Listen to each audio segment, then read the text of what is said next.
Hi, welcome back to Detailing World. In today's video we're going to be doing a quick detail on the engine bay. Now, to be honest, this is not something I often do on the Pulsar. One, because it's not a very flashy engine, and two, because it's like 2.5 years old, so I think I've cleaned it once in all of that time, about a year ago. So what we're going to be doing today is a waterless detail basically on the engine bay. All you're really going to need is a couple of bottles of all-purpose cleaner. So I've got a bottle mixed at 10:1 and 4:1, and if it's quite stubborn, if you've not done it for some time or never done it, you may need some degreaser as well. I've also got the steamer on standby as well, just in case. I don't think I'm going to need it, but it's just one tip for you guys. Yeah, for really stubborn marks, you may just want to hit it with a little bit of steam, but all in all, we're not really going to be using water. We're not going to be like snow foaming the engine bay or using hose pipes and pressure washers. If you do go down that route, just be careful of any electrics and make sure you cover things like the alternator, the battery terminals, any exposed coil packs, anything like that. We may do a tutorial on this in the future. As I say, I'm just doing my car today. I'm just going to show you guys what I'm going to be doing. So as I say, you just need a couple of bottles of all-purpose cleaner. So I've got those ready here. And then tools, all you're really going to need is a couple of brushes. So I've got a couple of detailing brushes from Work Stuff, and this like radiator paintbrush has got a 45-degree angle on just for the hard to reach areas. Pair of gloves just to stay clean, and then some wheel brushes. So I've got like a cheap generic yellow one there, this smaller wheel brush from Max Shine, this one a microfiber brush, you can see it's been bleached, been sat in the sun, and a wheel arch brush. This was like a $5 from Local Motor Factors. It's a Kent car care one, and also a jug of water or something, just to keep your little detailing brushes clean and rinsing through now and again. You're probably also going to want a couple of old microfiber cloths that you don't mind getting dirty, just to soak up any dirty solution afterwards. And then finally, if you have got a lot of plastics or the rubber hoses, something to dress them with. So you can use a tyre dress in a lot of cases. Many of them will say it's safe to use on other rubbers and plastics. I'm probably going to be using the Detailed Online Ultra Shine, which is basically the next version up from the tyre dressing. I'd suggest using something that is quite easily sprayable, so you can spray it all over and then rub that in. So yeah, enough jabbering on, let's get on with the detail.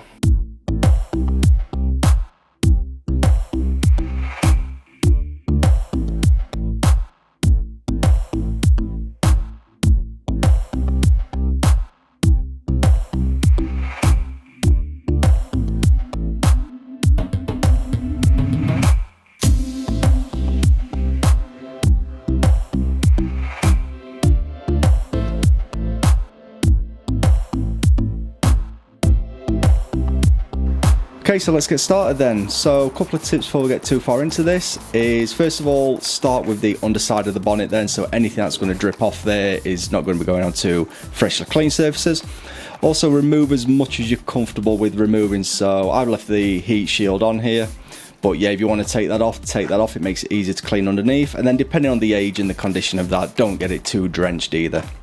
Also, it goes without saying as well to make sure you're working on a cool engine as well. You don't want to be cleaning something that's just turned up on your driveway and it's red hot, 'cause it's just going to bake on any chemicals that you may spray onto the engine bay.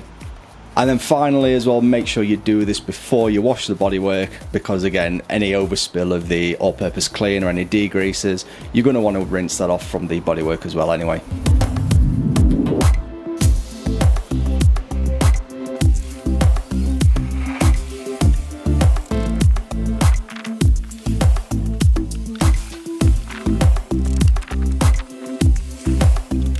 With the underside of the bonnet done, then you want to focus on the engine bay itself. So first of all, get a hoover, especially if you've got any loose leaves, debris, anything like that. Just try and suck up as much of the loose dirt as you can. Again, just be mindful of around any joints, connections, anything like that. But yeah, I had a few leaves hidden away down here, so try and get those out with a hoover. And then yeah, just work kind of methodically, just break the engine bay up into sections. So I'm starting up at the top here on the scuttle panel then, so with some all-purpose cleaner and a brush. Just spray that all down, give it a minute or so to soak, and then just clean that with a brush, and then follow it with a microfiber just to basically mop up the dirty solution afterwards. And yeah, and just work around the engine bay, just divide it into small sections, just taking your time, doing one little area at a time. Just clean it, dry it, and then move on to the next area.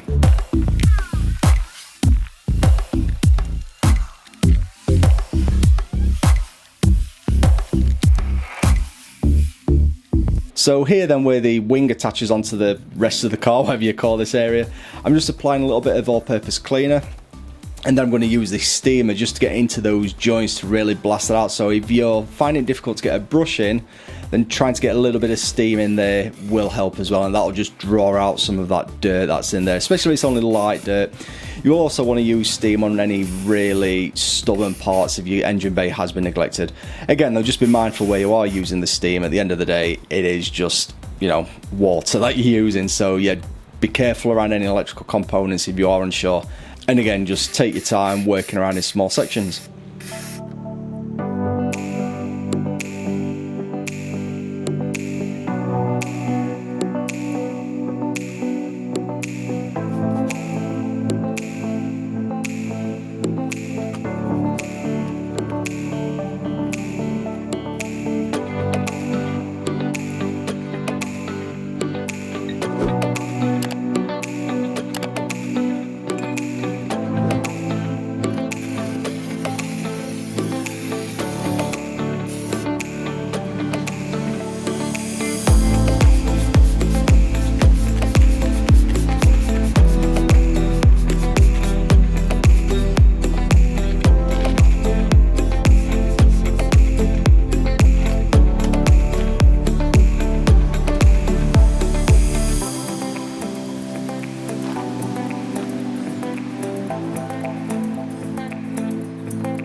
So with that area done, then we'll just take a break for a minute and talk about the brushes that I'm using, as I do get a lot of questions in a lot of the videos. So we're using the Workstuff brushes here today then, and Workstuff offer a wide range of detailing equipment from wash mitts and towels to brushes and bottles. Now, I've been using their brushes and mitts for over a year now. I can honestly say that they are quite outstanding, to be fair, and the microfiber wash mitt is a very, very thick one indeed.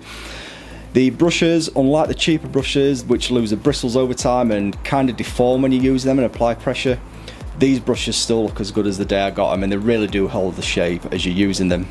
If you are interested in any of the Workstuff range, you can now get them from Clean and Shiny. Based in Aldershot, Clean and Shiny have been operating now for over 10 years, supplying the car care industry with high-end car care products. They stock some of the finest brands such as Chemical Guys, Rag Company, Rupes and Geon, and they also help support UK manufacturers such as Dodo Juice, Built Hamber, Valet Pro and Stiana Gloss.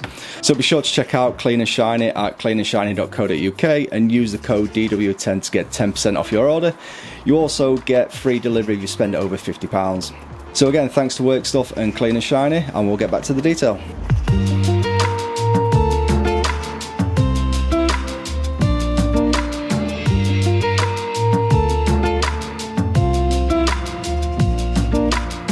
So here then, as I said, if you are unsure about any areas, so the alternators just below here, there's the coil packs, it's just cover them up. So I've got a few microfibers to hand, just lay them along, just stop any product dripping into that alternator, onto your coils, any sensitive electrical components. It also helps mop it up afterwards as well. So yeah, once I've finished cleaning these pipes, you can literally just wrap those microfibers around and mop up all of that dirty solution that you can see there.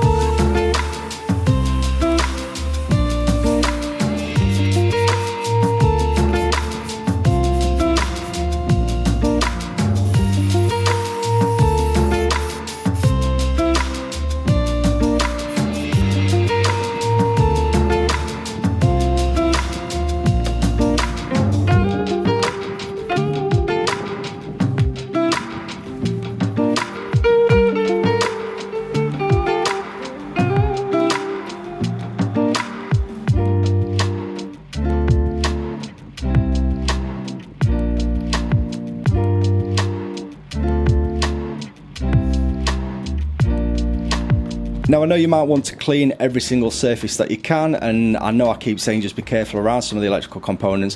What you can do, and what I'm doing here is just with the damp microfiber, is just clean areas such as the battery. I was also cleaning the top of the coil pack, so literally just the plastic housing, the plastic container along the top of the coil packs. Just be really careful, and as I said, just use a damp microfiber if you really want to keep that clean, but don't be spraying water and forcing water into those areas. So yeah, we'll just finish this off and then we'll get back into the garage.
So as you can see, it's quite straightforward then to clean your engine bay. Just take your time really. If you're unsure of anything, either just don't clean that area or make sure the surrounding electrics are just well protected. Just draping microfiber over or a carrier bag, something like that. All I've really used then is the all-purpose cleaner at 10:1 and 4:1, and then finish it off with some dressing as well. Obviously I use a little bit of my dog's drinking water. Jeff! As I say, the main areas you want to protect are the alternator, the coil packs and the battery, but if there's any plugs and that, they should all be watertight to a degree. Just make sure you don't go forcing water towards those areas. But as I say, this is a waterless wash, so just don't spray directly onto them. If you are unsure, just spray directly onto the microfiber or the brush and just go steady. So yeah, as I said, this wasn't aimed to be a tutorial type of video. If that is something you do want from us and you'd like to learn how to clean an engine bay properly, just let us know in the comments below and we'll see what we can do for you. And as always, if you enjoyed this video, please make sure you smash that like button. If you're not subscribed to this channel already, please do consider subscribing. We've got more videos like this coming as well. So if you're new to this channel, yep, this is the kind of thing that we will do on a week-to-week basis. Also check the back catalogue of videos as well. We've got like 150 videos by now, so yeah. Also don't forget to check us out on Instagram as well at Detail and Mode Official, and also for the behind the scenes, check me out as Randomly Set. So yeah, as I say, I hope you've enjoyed this and we'll see you in the next one.